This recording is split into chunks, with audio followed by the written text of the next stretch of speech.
I'm Vin. I'm Sori. That's Booby. And Jumpy and Ghosty and Chip is around here somewhere. Shout out to the big homie Germ. And shout out to Daniel. This is the second song for Daniel. Yep. You must have missed one, and then we're doing catch up. But you know what? Yeah, but people are, for the most part, people are really like, oh no, we know you did the rock and thought and blah blah blah, so don't worry about it and stuff. So yeah, that's some bullshit though. We gotta jump on it. So obviously, I just think it's nice, that. Yeah, we're because I know the minute I place an order on Amazon, I'm like already looking on the front steps if it's gonna show up. Yeah, we legitimately. I say it all the time. If I put a thing in for a song, I'd want it like now. I say it all the time. Like, we legitimately have the best community on the planet. Speaking of which, I don't know if you guys remember the big homie Lil Speller. Oh yes, you guys! Crazy story. I might have her do a song review with us or something. What was the one that we did with her? It was Satanists Reacts to Christian Song. We'll put it there. The link in the description. Yes. She did a great job, got mega personal, stuff in her life, all that. So this is like what? Almost a year ago. We lost track. I mean, I didn't lose track of her. She was always on Facebook. She was doing her thing. We were doing our thing. And then all of a sudden I see this thing of a baby. And I was like, Mashallah Tabaraka, you had a baby? She's like, yo, bro, I didn't know I was pregnant until I was delivering the child. What in the world? It was crazy. So this girl and her baby are one of our own. I always find those types of pregnancies super exciting and extremely fascinating. She showed a picture where she was like 6 months along. I think she was at the Corn Show. Really? With Alice in Chains. She was 6 months along and didn't know. You couldn't even tell. No idea. She couldn't tell. It's unbelievable. Isn't that what? I mean, and she's so small. Skinny as hell. I'm like, how? Where was the baby? God's good. They say, I guess sometimes like the baby like grows like up underneath the people's ribs, so then they don't really notice. I don't know, but God. So. Surprise! She has a baby. There's been no baby shower. She has no stuff. Right. So it was so cute because I was telling Vin, I'm like, we need to throw like a baby shower thing and like see if any of the villagers can pitch in on stuff and get stuff for her.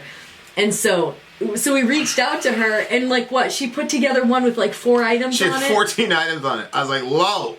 Do you have a packer play? Do you have a stroller? She's like, oh shit. She's a first time mom. She has no idea what she wants. She's only doing 14. So I messaged her last night. I'm like, I hope I'm not overwhelming her. I'm like, you're gonna need burp cloths. You're gonna need that. I'm listing all these. She has and I found this really cool thing. I don't know if she's gonna want it or not, but you have like 50 ounces of water that you pour into it, and it keeps that at the perfect temperature for making a bottle.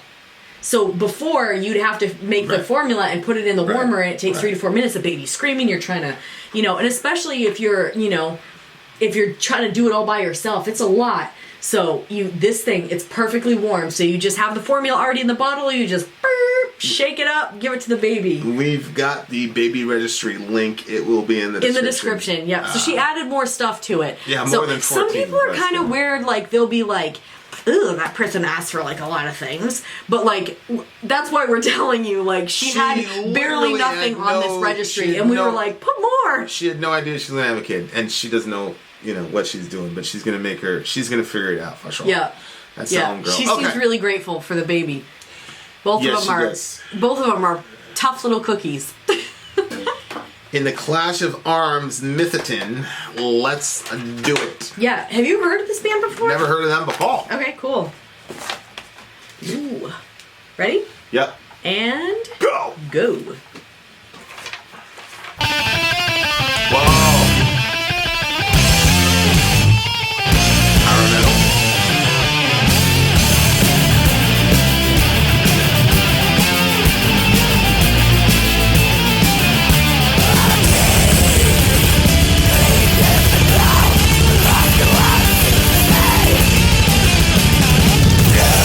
Stop, that's loud. Wait, man,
I gotta hear that part one more time.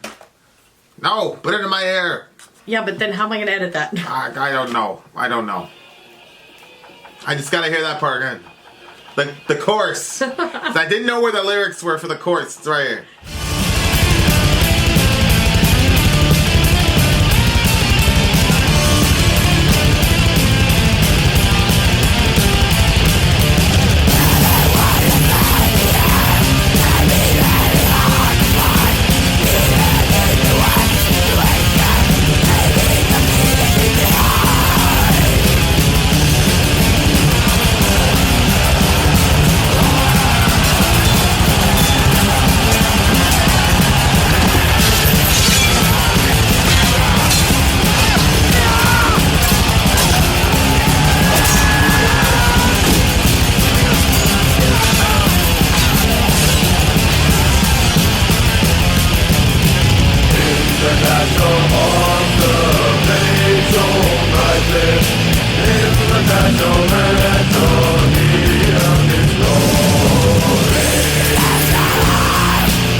I know you're very annoyed at me.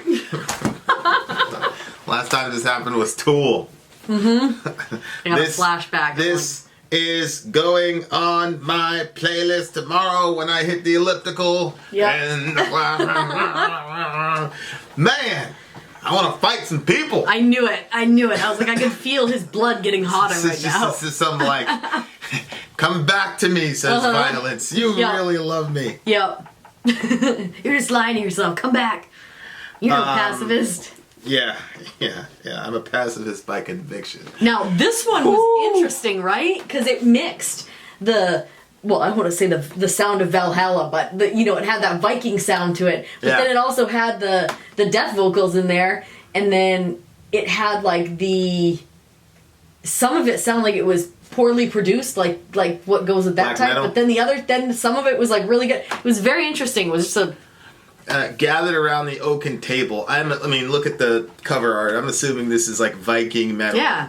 Type of. There's a genre called Viking metal. It's I like that. It starts off kind of folksy, and I was watching a YouTuber one time. He was saying it was like a year ago. I think it was like he was criticizing Sabaton, another band who talk about historical things or even Viking metal as being just corny and all that. And I saw where he was coming from a little bit, but this is not that. It started out folksy for sure, but it had some heavy parts. The transitions were crazy. The chorus was crazy. Oh yeah. I thoroughly one of the reasons I had you rewind it was because I couldn't find where the chorus was when they were singing. Oh. Because everything is just stacked on each other on this lyric on the screen here.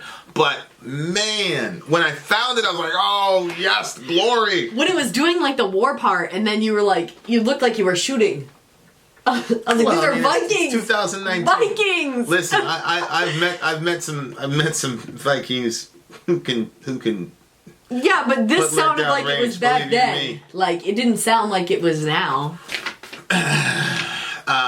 But anyway, wow, I really, really enjoyed it. And then it's about a king. He's courageous and proud, and then his boys stayed with him. Yep, they didn't leave him behind. Wouldn't leave him behind. Mm-hmm. I was reading this thing one time, and it was from this Reformed Calvinist guy, and he was talking about why are there wars? Mm-hmm. And I didn't agree with like what he was saying, but one of the points he had like 28 points as to why God decrees war or something like that. Oh wow, 28. And one of his points, he had like 2 back-to-back points. One point was he was saying God likes to see heroism, and then another point he was talking about how God likes to see, because at war that's when men are. I was gonna say, was it brotherhood? I feel like you told me that before. At their highest in brotherhood when they're doing it right. Yep. Right, and so like the willingness to sacrifice yourself for your friends, and Jesus says no regret. So I obviously I had some real issues theologically, obviously, with that, but it was just very, very interesting.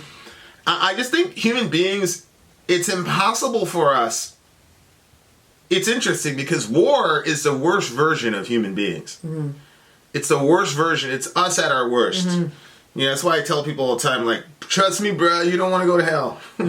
Because it'll be an entire society of people who are at their worst in ever-increasing, worsening degrees. Whenever I watch Pirates of the Caribbean, or Caribbean, however you want to pronounce it, you know how the guy drinks the wine and it just like comes up and he's like, I can never taste, I don't feel warmth and all that. Yeah. I always feel like that right there seems like a hellish sort of existence. Yeah. And so it's like, because we're image bearers of God, even when we're our worst, God's image in us is going to come out even in the midst of that. And so the loyalty of, it's Hesed is this kind of loyal, I'm going to stay next to you.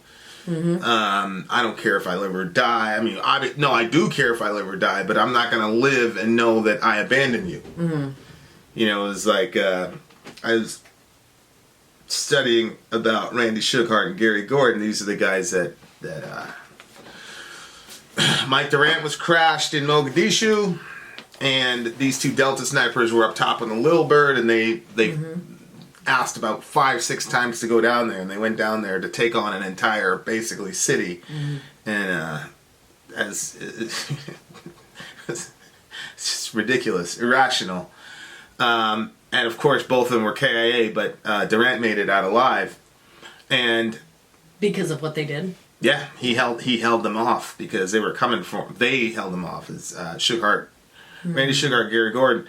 And you know how I get obsessive about stuff. I want to know everything, where they're from, blah, blah, blah. And somebody that was there with them, the dude, Texas, he said, look, you look at it like they made a great sacrifices. We're looking at it like we could not live with ourselves if we didn't do that. And that's just a different level of love where it's like, literally whatever happens to you happens to me, and so either we're both gonna die. It makes complete sense, We're all dying, or we're all going home. But I'm not. It's just I'm not going without you. Yeah. And then the other guy, who's pretty much,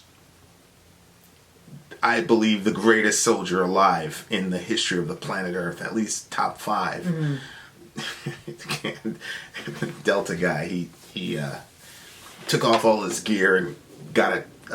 Went to one of the journalists. Yeah. Put on a camera, and he had his little pea shooter in his pants pocket, and went back out there by himself, and posed as a reporter. Oh my gosh. To look for his friends, wow. Delta guys they're unbelievable. I was like, what?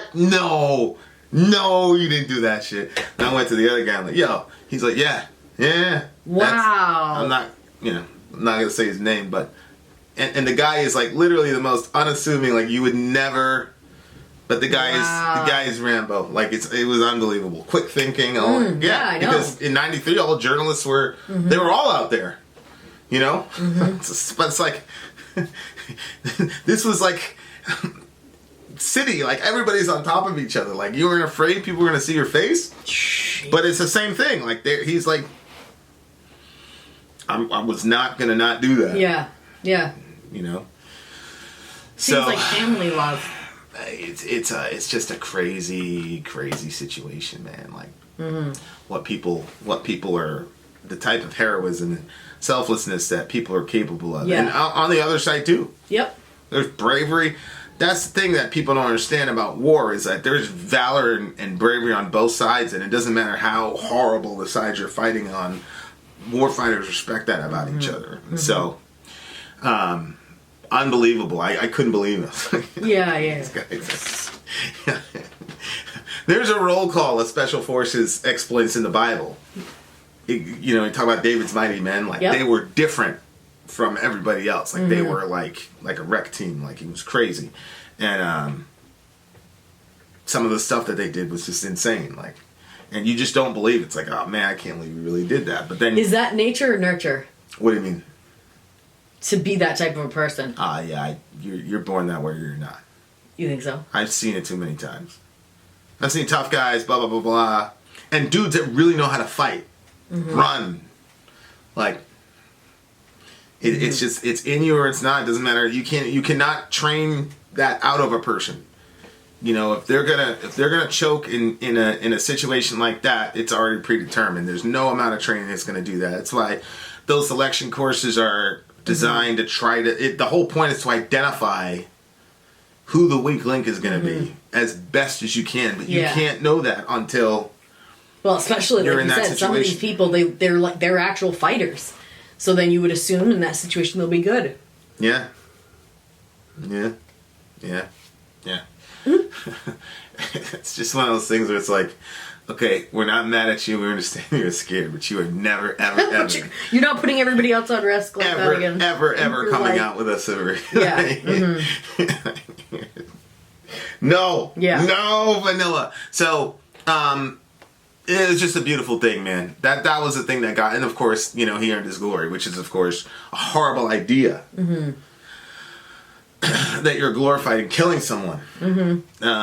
But it does make for some more victories, probably for your clan. Right.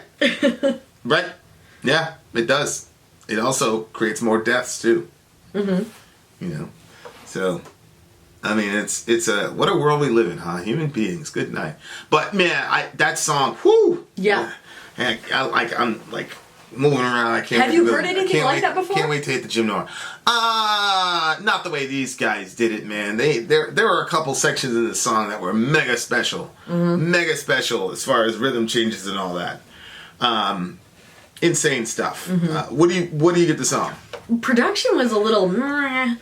I liked it. Maybe you need to adjust your headphones. You've been saying that in the last couple songs, and I really? I don't agree with you. Oh, maybe you're right. Yeah. Sonia said that there was like 2 different chords that we had for quality and stuff, so maybe that's it. But anyway, all right. I thoroughly enjoyed it. What do you get, Song? So I go first. Oh, it's 10. It's 10 for me. Oh, it's not a 10 for me. It's probably like a 9. It's a 9. It's a 9 for me. But maybe it's because of my headphone cord. Very good. You beautiful people. Vin out. Sori out. Gone. Alright, we're done. We are? No, we're done.